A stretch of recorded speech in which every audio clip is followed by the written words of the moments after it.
Assalamualaikum warahmatullahi wabarakatuh, Buya. Assalamualaikum. Semoga Buya diberikan kesehatan dan keberkahan di setiap harinya, di setiap napas Buya. Amin, amin. Izin bertanya Buya, saya hamba Allah dari Mojokerto, Jawa Timur. Sekarang saya hidup merantau, bekerja di Bali dengan istri. Dan istri sekarang hamil umur 8 ke 9 bulan.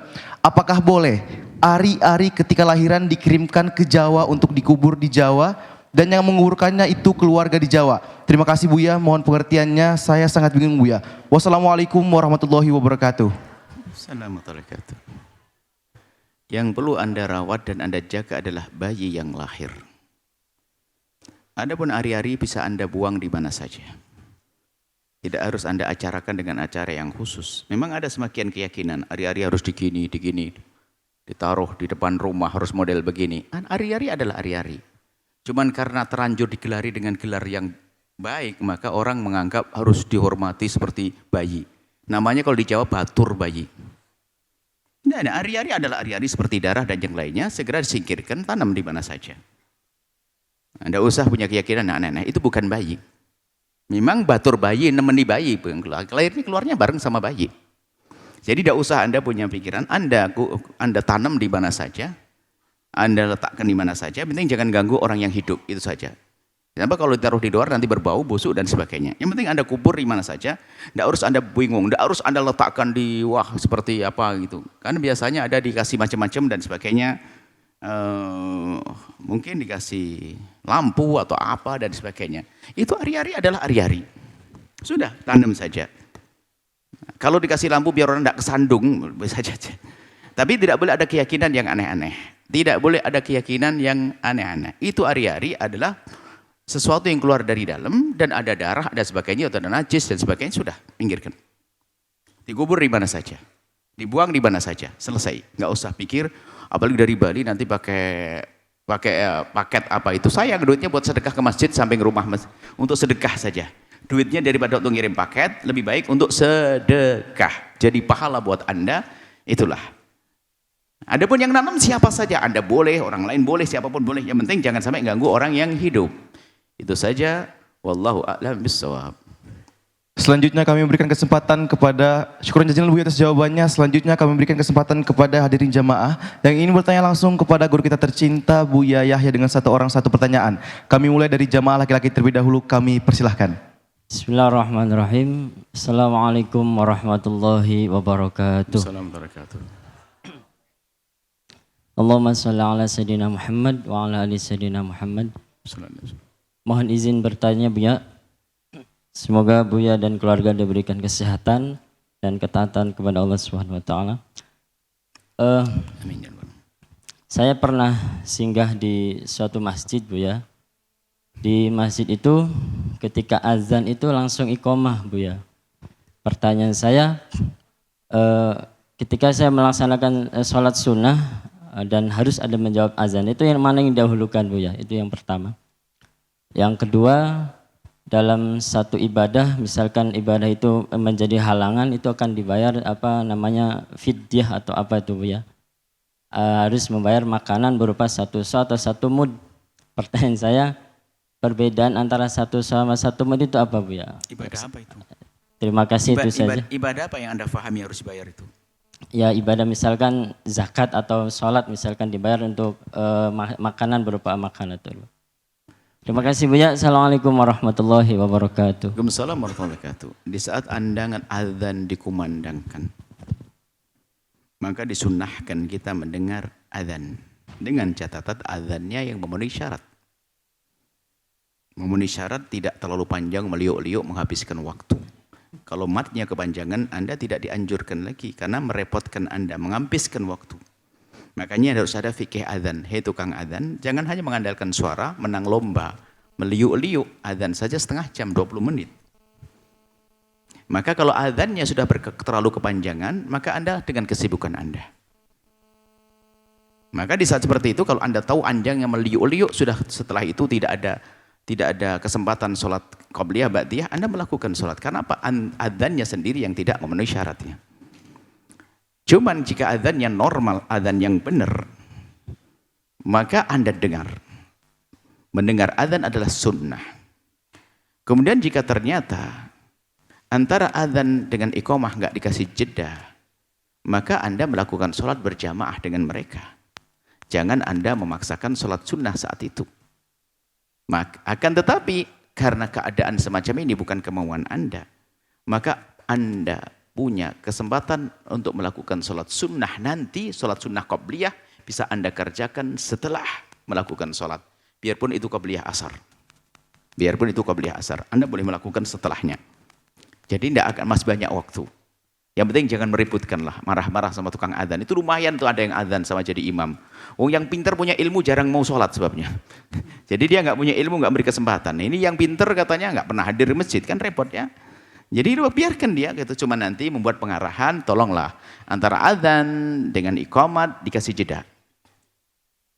Baik, masalah fidyah itu hanya beberapa ibadah, tidak semua ibadah. Contohnya orang tidak bisa sholat, tidak bisa puasa.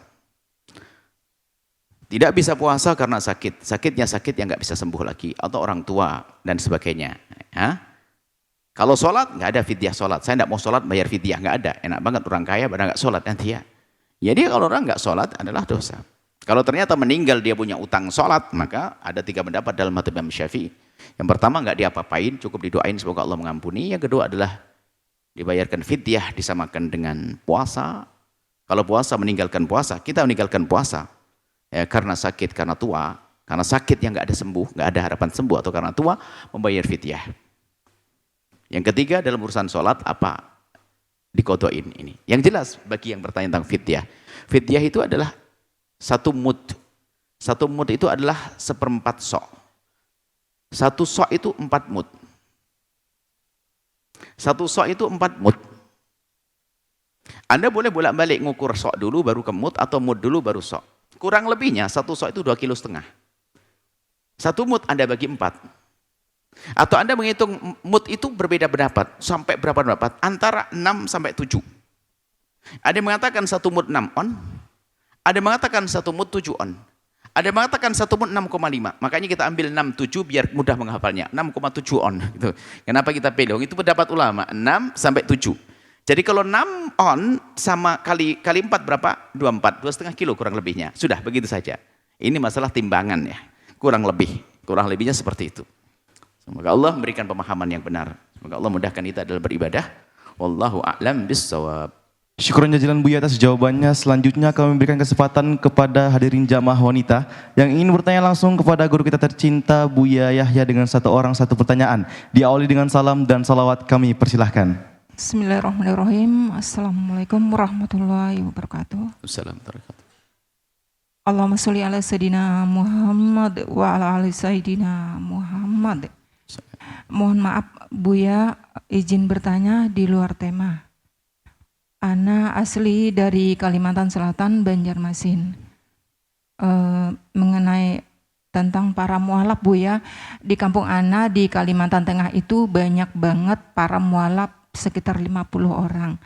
Jadi yang Ana tanyakan apa langkah-langkah awal untuk para mualaf supaya bisa belajar, supaya bisa memahami apa isu Islam, agama yang benar dan agama yang bersih. Jadi apa langkah-langkah awal untuk para mualaf? Itu saja nggih. Terima kasih. Assalamualaikum warahmatullahi wabarakatuh. Waalaikumsalam warahmatullahi wabarakatuh. Tentu yang pertama adalah masalah keimanan ya. Keyakinan bahasanya tentang ketuhanan, tentang Allah yang maha tunggal. Karena biasanya biarpun mu'alaf dia punya latar belakang agama sebelumnya. Dikukuhkan masalah keimanan kepada Tuhan yang maha tunggal. Biasanya kalau sudah masuk mu'alaf itu sudah beres. Kalau masih belum beres nggak akan masuk Islam. Biasanya sudah jelas urusan meyakini bahasanya tidak ada Tuhan selain Allah, selesai. Kemudian barangkali yang ditanyakan tentang amalan atau sebagainya. Pertama adalah akhlak mulia. Karena akhlak mulia itu meringankan bagi dia. Ajari dia agar semakin baik dengan keluarganya. Jangan diajari bermusuhan. Kalau punya ibu yang belum masuk Islam, wajib berbakti. Dalam Islam pun demikian, diajarkan.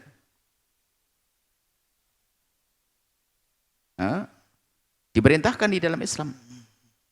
Biarpun orang tuanya masih non-muslim, maka sebagai seorang anak tetap wajib memberikan nafkah, membantu, menolong. Makanya kalau ada seorang mu'alaf, maka syarat yang paling berat diantaranya adalah dia harus menjadi lebih baik kepada keluarganya daripada sebelum masuk Islam. Harus lebih bagus. Maka sampaikan kepada dia. Maka ini meringankan dia, bukan bermusuhan. Lemah lembut kepada saudaranya, lemah lembut kepada kerabatnya, lemah lembut kepada. Adapun masalah ibadah-ibadah, tolong diajari sesuatu yang fardu-fardu saja. Jadi cara mengajari sholat orang mu'alaf sudah dewasa berbeda dengan mengajari sholat anak-anak kecil di musola. Kalau anak kecil di musola, dia belajar sholat memang belum wajib sholat bagi dia. Sehingga yang diajarkan semuanya lengkap sampai sunnah-sunnah. Allahu Akbar kabira walhamdulillahi katsira. Semua dibaca. Padahal doa iftitah adalah sunnah. Tapi kalau Anda mengajari mu'alaf, tutup poin. 5 hal yang harus dibaca. Sujud rukuknya sederhana, bisa niru. Berdiri begini Allahu Akbar, rukuk begini, sujud begini, sederhana. Tapi yang wajib adalah dari bacaan sholat pertama surat Al-Fatihah. Takbiratul ihram, Allahu Akbar. Kemudian ajari surat Al-Fatihah semampunya. Kalau belum bisa membaca surat Al-Fatihah, yang penting berdiri dia. Biarpun hanya sekedar diam saja. Sambil nanti nunggu belajar pelan-pelan. Kemudian setelah itu tasyahud. Akhir saja. Sampai asyhadu an la ilaha illallah wa asyhadu anna Muhammadar Rasulullah. Kemudian Allahumma shalli ala sayyidina Muhammad. Kemudian assalamualaikum. 5 hal yang wajib dihafal atau bukan dihafal. Yang wajib dibaca. Enggak punya, enggak hafalan, suruh ngetik, tulis di depan Allahu Akbar kabira Allahu Akbar bismillahirrahmanirrahim alhamdulillah amin. Enggak apa, baca boleh.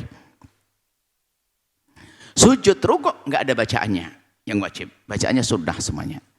Jadi kemudian cara mandi besar, biasanya dia sudah haid, sudah junub, dia perlu mandi besar. Diajari mandi besar enggak susah-susah. Jangan ribut. Nawitul husra raf'il hadas. Hafal malahan dia, repot banget nih ustadznya. Langsung jebur-jebur niat mandi besar, selesai. Nah, ini gara-gara ustadznya terlalu rapi, angkanya nawaitu husra raf'il hadas. Enggak hafal, enggak mandi-mandi nanti. Jadi cukup aku mandi besar karena Allah. Selesai, biur begitu. Dimudahkan. Jadi jangan dipersulit dengan hal-hal. Kadang-kadang orang mau masuk Islam suruh belajar wudu, air mutlak. Bicara mutlak adalah air yang begini-begini, mutlak, nggak paham, sudahlah. Air yang boleh kau minum pakai wudu, gitu saja, selesai. Nggak usah pusing. Nih, boleh minum, pakai wudu, selesai. Jangan dikasih teh, jangan dikasih kopi, sedih. Jadi sederhanakan pada orang-orang itu, jangan ribet ini. Ustadznya ngajar air mutlak, setengah jam, 2 jam, 1 jam, 5 jam, 5 hari akhirnya sudah nggak usah masuk Islam, ruwet urusan air saja. Nah, ini perlu menyederhanakan. Jadi kalau tanya air apa yang bisa pakai wudu, air turun dari langit asli, warna apapun. Dari bumi, selesai, sudah. Selagi belum bercampur apapun. Asalkan campuran, kalau campuran tanah itu boleh. Sudah, selesai. Yang penting cepat wudu. Nah, ini bicara pakai buka fikih. Air, bulat, akhirnya pusing. Sehingga 6 bulan nggak belajar, nggak wudu-wudu. Hanya gitu. Jadi dipermudah. Makanya mereka kaum mu'alaf itu ada kurikulum sendiri seharusnya. Apa hal yang harus dilakukan? Tentang najis pun dipermudah. Alhamdulillah itu sudah ada di fikih praktis. Ada ambil fikih praktis Buya tentang toharoh, tentang sholat berjamaah dan lain sebagainya. Wallahu a'lam bissawab. Syukur jazilan Buya atas jawabannya. Baik Buya, nampaknya telah masuk satu penelpon. Mari kita sapa terlebih dahulu. Assalamualaikum. Waalaikumsalam. Mari kita berselawat terlebih dahulu Bu. Allahumma sholli ala sayyidina Muhammad wa ala ali sayyidina Muhammad. Dengan siapa dan dari mana? Dengan Siti Wulandari dari Sukabumi. Silahkan bertanya langsung kepada guru kita tercinta Buya Yahya. Bismillahirrahmanirrahim. Buya, izin mau bertanya. Maaf, keluar dari materi ya. Silakan. Pak, ini saya mau nanya tentang najis anjing. Jadi pas ziarah ke makam, di pinggir jalan sebentar. mau ke makamnya Ibu yang soleh ada siapa? Adik yang rumput-rumput. soleha. Tentang apa? Diulang. Pak, tentang najis anjing. Najis ini. Iya. Najis Jadi anjing. pas ziarah ke makam, di pinggir jalan mau ke makamnya ada rumput-rumput. Rumputnya basah karena embun. Terus ada anjing lewat kena rumput yang basahnya. Si rumputnya kena ke rok saya Buya. Apa rok saya jadi kena najis? Sama pas malamnya hujan. Jangan. Nah pas paginya di jalan raya ada anjing nyebrang. Jejak kaki anjingnya basah. Terus motor saya lewat ke jalan yang dilewatin sama anjingnya. Baik. Dan motor saya jadi kena najis gak? Sebentar. Terus sepatu saya nginjek jalan yang dilewatin sama motor saya. Sepatu saya jadi kena najis gak Buya? Baik. Sudah? Anda dengar? Udah. Baik. Sebentar. Ditutup sudah. Anda jawabannya adalah, saudari yang soleha, Anda datang kepada psikolog terdekat. Anda punya masalah di mental Anda, kalau dibiarkan ini berbahaya untuk Anda. Ini sudah terkena namanya waswas. Kita lagi menulis tentang waswas. Itu jangan dibiarkan, itu penyakit mental, kalau dibiarkan nanti merambah ke yang lainnya. Itu bahaya sekali, nanti urusan mandi besar. Sampai seorang perempuan hubungan suami istri ketakutan gara-gara urusan mandinya. Sehingga hidup rumah tangga tidak mesra. Akhirnya perceraian yang terjadi. Jangan disentuh sama suaminya, nggak mau karena khawatir nanti mandinya bagaimana. Anda sudah terkena waswas. Dan sekarang kalau ada anjing berada di rumput, rumput basah kena embun pagi. Ya kan? Rumput basah kena embun pagi. Kalau Anda dari tadi neropong, yang kena baru Anda sentuh yaitu. Kalau Anda tidak neropong, tidak perhatikan, hanya sekedar oh kayaknya ini, kan mungkin saja yang Anda sentuh bukan rumput yang kena anjing. Jadi kecuali Anda dengan sengaja, Anda panteng tadi, cuman Anda kayaknya sudah lepas daripada masalah psikolog, sudah masuk gila. Kalau orang memperhatikan begitu ini sudah berlebihan. Kalau orang was-was kan belum, itu masih mentalnya saja sakit. Tapi kalau sudah kerjaan Anda pakai teropong, kemudian lihat, oh ada anjing di rumput, kemudian Anda sentuhkan rok Anda sudah masuk wilayah perlu psikiater bukan psikolog lagi. Mohon maaf adik yang soleha, dengar ini dengan seksama, Anda harus berobat. Jadi coba sederhananya begini loh ya. Ada anjing lewat di rumput yang basah, oke. Kan lewat tadi, tak tahu mana bekasnya. Kemudian Anda pun tiba-tiba melewati tempat tersebut bersentuhan dengan rok Anda. Selagi Anda tidak mengintai dari tadi, maka di saat rok Anda menyentuh, kan belum tentu pasti. Nyentuh pasti, dia tidak akan bisa tidak mengintai kok. Kecuali Anda foto jepret begitu langsung ditandai, lalu Anda sengaja bawa rok Anda disentuhkan. Begitu. Itu kena najis. Tapi kalau Anda tidak dengan begitu, hanya kebetulan saja Anda lewat, rok Anda menyentuh di atasnya, maka jawabannya adalah rok Anda sebelum bersentuhan dengan rumput pasti suci seyakin-yakinnya. Satu. Kemudian adapun yang Anda sentuh dari rumput tadi adalah mungkin memang yang kena anjing, tapi mungkin juga yang tidak kena anjing. Berarti berubahnya rok Anda adalah bukan pasti. Maka dikembalikan kepada yang pasti, rok Anda masih suci. Jangan kepikiran. Kalau Anda bisa mendengar jawaban ini, batal, tidak usah pergi ke psikolog. Dengar adikku yang soleh, ini masalah, kita menghadapi masalah was-was ini adalah apa? Kemudian setelah itu kemana lagi? Nanti bertanya, tangga berjalan atau eskalator. Ini eskalator yang pernah dipegang oleh orang. Dia lagi minum es. Orangnya tidak muslim. Selagi tidak muslim berarti dia pernah megang babi. Setelah megang babi kan tidak pernah cucu 7 kali. Gila orang itu setelah itu. Enggak begitu sudah, jangan. Sederhana, dalam Islam enggak usah sampai seberat itu solehah ya. Ini benar, berarti kami menangkap Anda punya masalah. Dan kami himbau kepada siapapun yang punya ilmu psikologi, Anda peduli kepada orang-orang semacam ini. Sebab was-was ibadah juga bahaya sekali. Nanti merambah ke was-was akidah. Was-was itu dalam istilah fikihnya was-was qahri. Menjadikan Anda harus mengulang-ulang, merasa najis padahal tidak najis. Ini bahaya sekali, jangan dianggap sepele. Maka kami himbau dari majelis mimbar mulia ini. Siapapun yang punya gejala-gejala semacam itu segera diobati. Kalau tidak akan semakin kuat dan kemana-mana nanti. Masuk akidah, sampai hubungan suami istri. Sampai disentuh suaminya itu begini. Apa tidak sakit hati suami?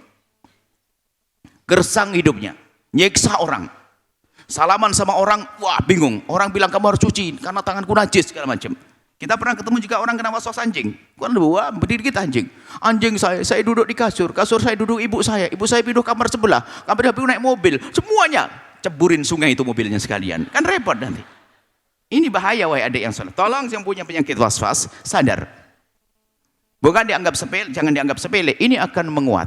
Maka kami rindu yang punya ilmu semacam ini, ilmu psikologi dan sebagainya, tolong orang-orang semacam ini dengan kelembutan, dengan keindahannya yang soleha. Anda berani bertanya, hebat. Insya Allah setelah ini sembuh. Enggak, tidak najis. Rok Anda tidak najis. Kemudian tadi apa lagi? Pokoknya enggak, sudah kepikiran. Motor enggak najis ya. Jangan kepikiran yang aneh-aneh ya. Soleha. Ini adalah, mohon maaf, itu namanya sudah masuk wilayah penyakit. Dan orang yang seperti itu perlu dikasih sayang. dikasih sayangi, ditolong untuk dihantarkan untuk menggapai kesembuhan. Dan bagi yang kena waswas, kunci atau PPPK, pertolongan pertama pada kecelakaan waswas psikologi. Waswas kayak itu. Pertama adalah Anda abaikan. Jangan Anda paksain, jangan Anda turuti, dan juga Anda lawan. Sudahlah, jangan kepikiran, sudah ngerjain yang lainnya, sudah. Jangan mikir tentang najis. Nanti seperti yang pernah kami temui, ada orang semacam itu ternyata semakin parah. Sehingga yang disiksa orang di kiri kanannya. Sehingga kurus. Kalau ke kamar mandi lama, mukanya pucat, semuanya tidak menarik. Biar punya semula katanya cantik, tidak cantik, yang ganteng, tidak ganteng. Maka himbauan kami, tolong.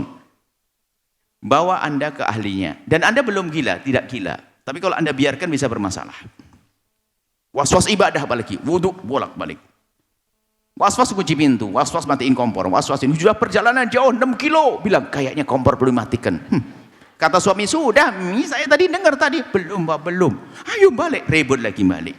Habis kata mati kompor, keluar lagi. Wah, tadi lupa, kayak pintunya belum dikunci. Balik lagi itu. Bulat. Ini tersiksa dengan hal-hal semacam itu. Bisa disembuhkan, tentu berobat melalui ahlinya. Wallahu a'lam bissawab.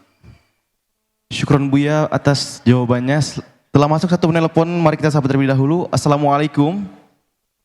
Waalaikumsalam warahmatullahi wabarakatuh. Ustaz. Mari kita bersalawat terlebih dahulu, Bu. Allahumma sholli ala sayyidina Muhammad wa ala ahli sayyidina Muhammad. Dengan siapa dan dari mana? Dengan hamba Allah, Ustaz, di Palembang, Sumatera Selatan. Silahkan bertanya langsung kepada guru kita tercinta, Buya Yahya. Semoga bukan was-was ya. Ya. Assalamualaikum Buya. Salam. Semoga Allah selalu menjaga Buya, memberikan kesehatan dan keberkahan untuk Buya. Amin. Amin. Yang ingin saya tanyakan Buya di sini terkait hukum memberikan sejumlah uang kepada instansi pemerintahan ketika kita hendak mau mengurus mutasi pindah tugas Buya. Jadi suami itu kan PNS ya Buya. Nah, kan diberikan hak PNS itu untuk melakukan mutasi atau pindah tugas. Nah, tapi yang menjadi kebiasaan di instansi pemerintahan adalah supaya administrasinya berjalan dengan lancar dan bisa mutasi itu harus membayar sejumlah uang. Karena teman-teman suami juga sudah melakukan mutasi dan itu baik mengurus dari kabupaten sampai ke kota itu memberikan sejumlah uang gitu. Nah, apakah kan mengurus mutasi itu haknya kita ya Bu ya? Tapi dengan kita membayar itu supaya administrasinya lancar, apakah termasuk suap menyuap ya Bu ya? Soalnya pertanyaannya. Kami takut, Bu ya, kami takut nanti ibadahnya nggak diterima. Jadi saya selalu melakukan perobatan yang selalu setiap salat malam. Ya. Kalau Anda tidak bayar, kenapa? Bisa pindah nggak? Tidak bisa pindah pasti Bu ya. Kenapa? Bukankah pindah itu hak untuk meminta? Tinggal disetujui. Terus kalau tidak ngasih? Kalau nggak ngasih nggak bisa pindah Bu ya. Nggak ngasih nggak bisa pindah. Kenapa? Iya, karena administrasinya itu jadi lambat, nggak diurus. Maksudnya administrasi itu ada sangkut pautnya dengan kewajiban kerja atau hanya untuk pindah? Kalau misal administrasinya karena ada beberapa tugas yang harus selesaikan oleh tangani orang, maka Anda harus membayar ini. Karena kalau Anda meninggalkan tempat ini, ada pos yang kosong, maka ini menjadikan harus dibayar. Atau memang uang yang Anda bayar demi perpindahan tadi?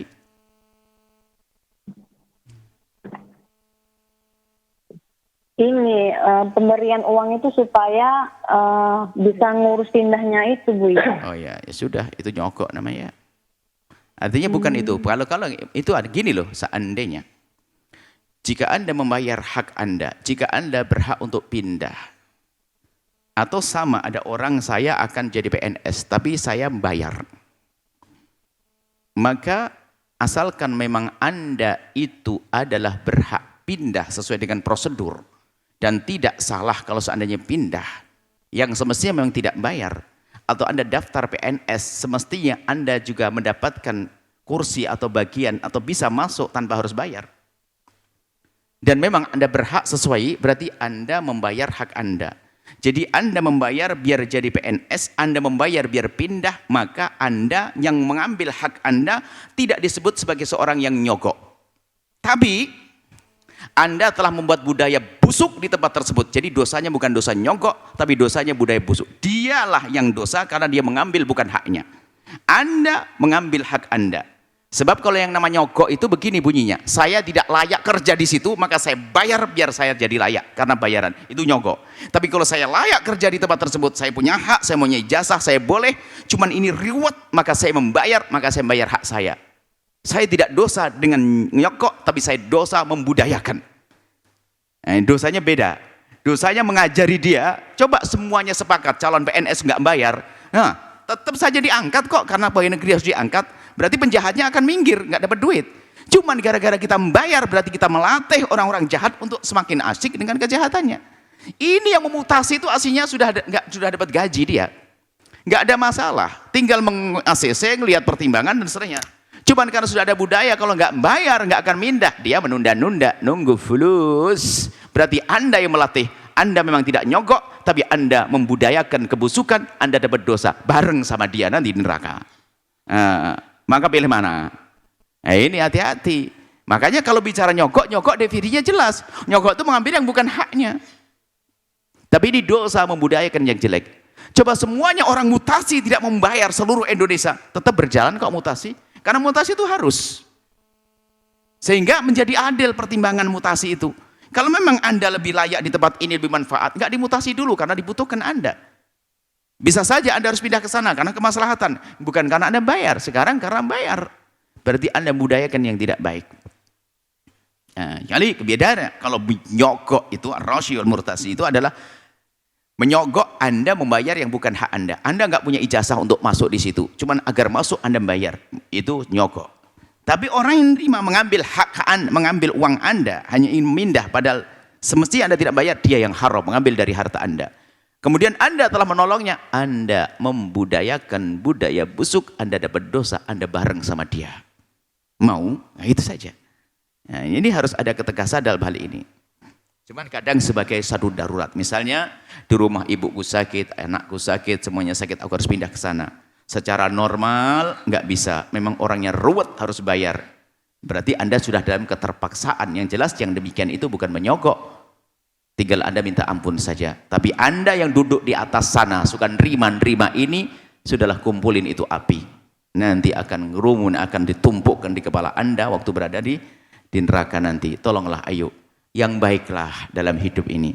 Selagi Anda sudah dapat gaji dari instansi tertentu atau perusahaan tertentu, atau sudahlah itu yang Anda terima. Jangan memeras lagi dari orang lain hanya untuk menambah pemasukan. Ini adalah, Anda itu tabiat jelek, jadi apapun ya nggak benar. Itu kalau jadi kiai juga ngambil duit pondok pada akhirnya. Jadi pejabat korup. Jadi bagian mutasi pun ternyata ngambil duit. Jadi apa saja. Jadi tukang becak muter-muter biar nambah tambahan duit. Semuanya jelek. Jadi tukang saksi bohong. Jadi pembantu beli sayur naik harga. Begitu modelnya karena karakter jelek. Maka ayo kita semuanya berubah menjadi yang baik. Jadi tukang becak ahli surga. Jadi pejabat ahli surga. Seperti itu indah. Jangan mengambil yang bukan hak Anda. Wallahu a'lam bissawab. Syukuran jazilan Buya atas jawabannya. Selanjutnya kami memberikan kesempatan kembali kepada hadirin jamaah laki-laki yang ingin bertanya langsung kepada guru kita tercinta Buya Yahya. Dengan satu orang satu pertanyaan diawali dengan salam dan salawat, kami persilahkan.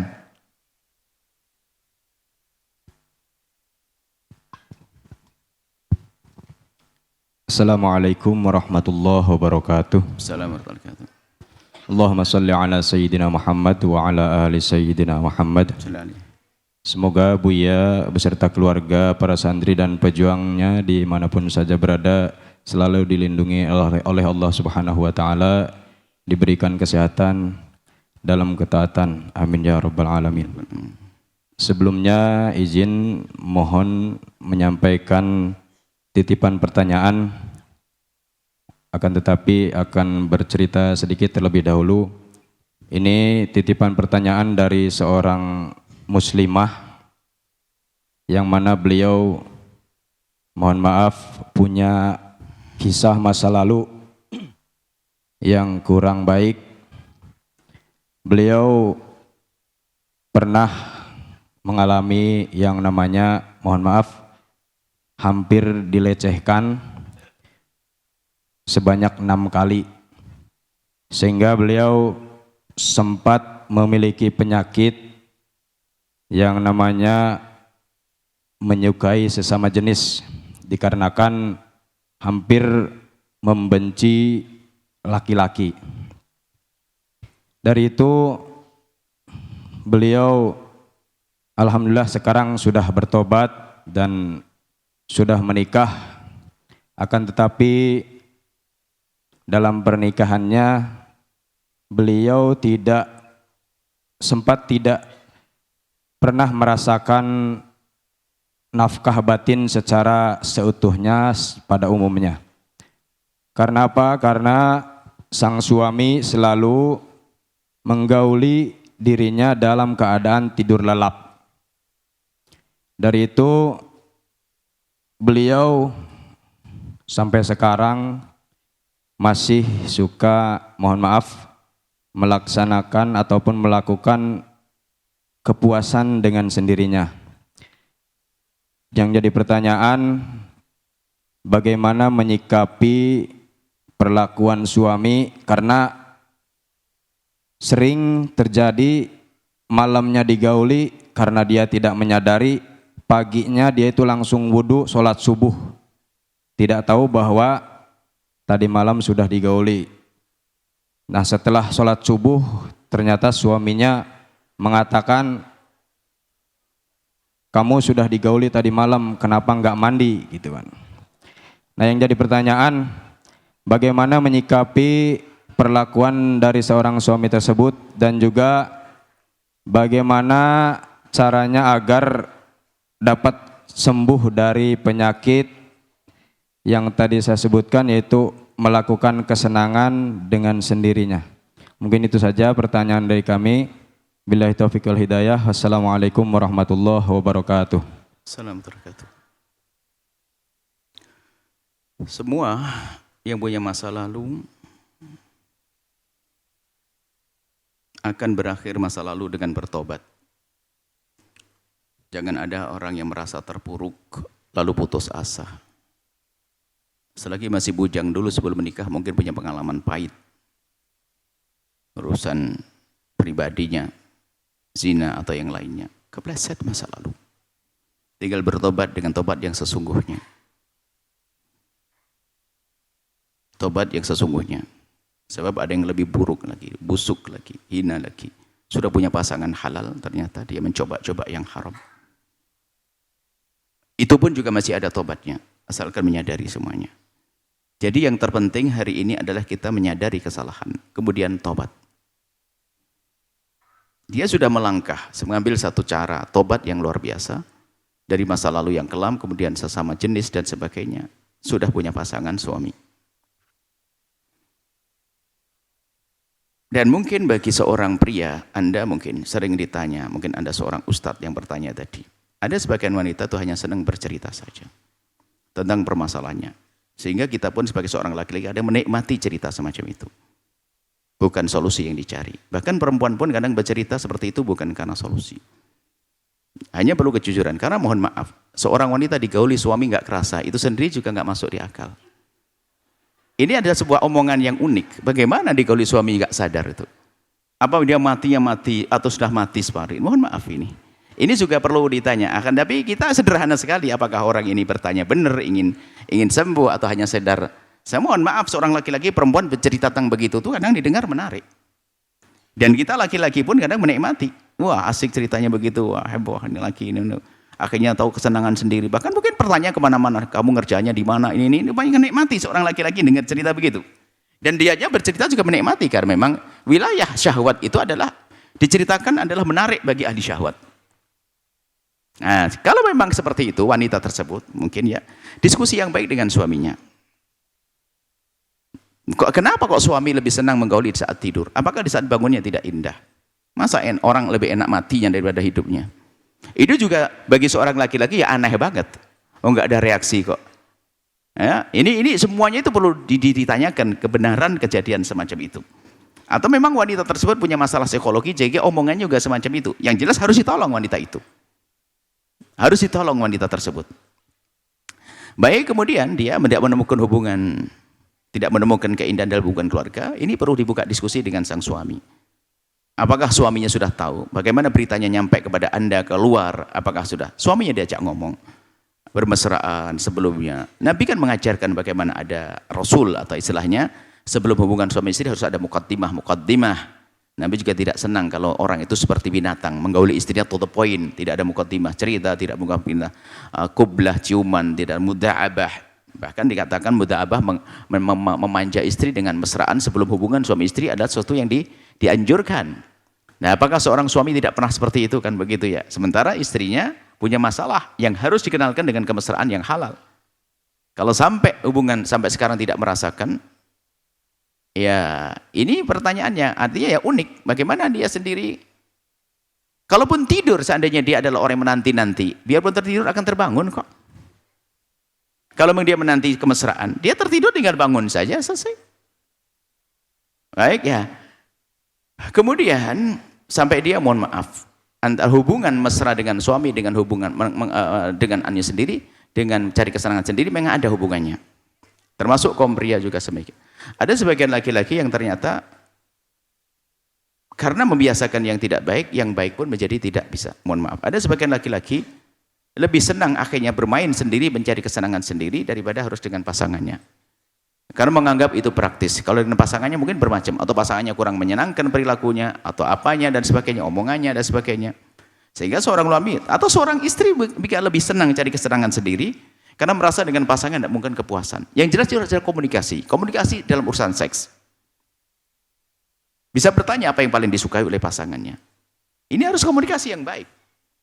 Ijtihad iya, tapi kalau tidak ketemu, apa yang paling disukai oleh pasangannya? Tentunya dengan cara yang halal.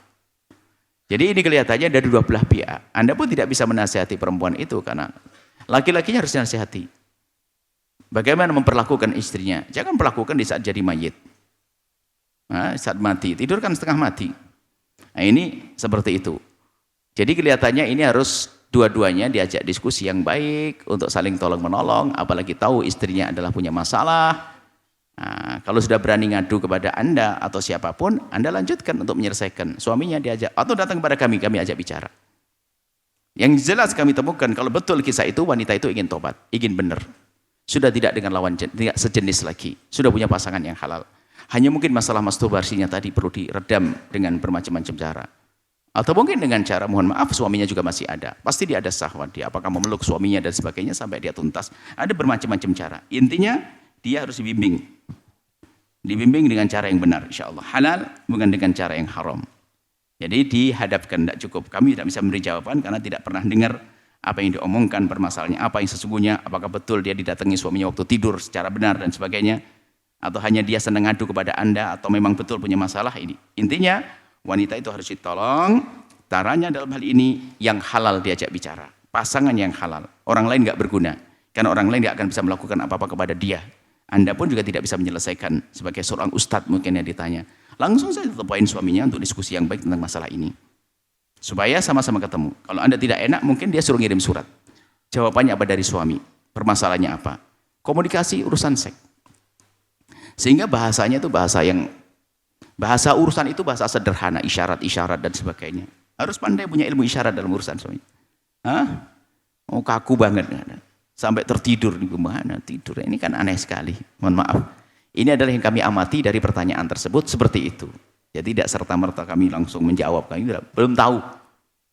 Intinya harus sayang dua-duanya, didekatkan. Pun sudah menjadi suami istri, ternyata suaminya pun juga normal, buktinya dia bisa menggauli dalam kisah tersebut, istrinya pun juga merindukannya, artinya no problem, tinggal komunikasi yang baik, selesai. Wallahu a'lam bishawab.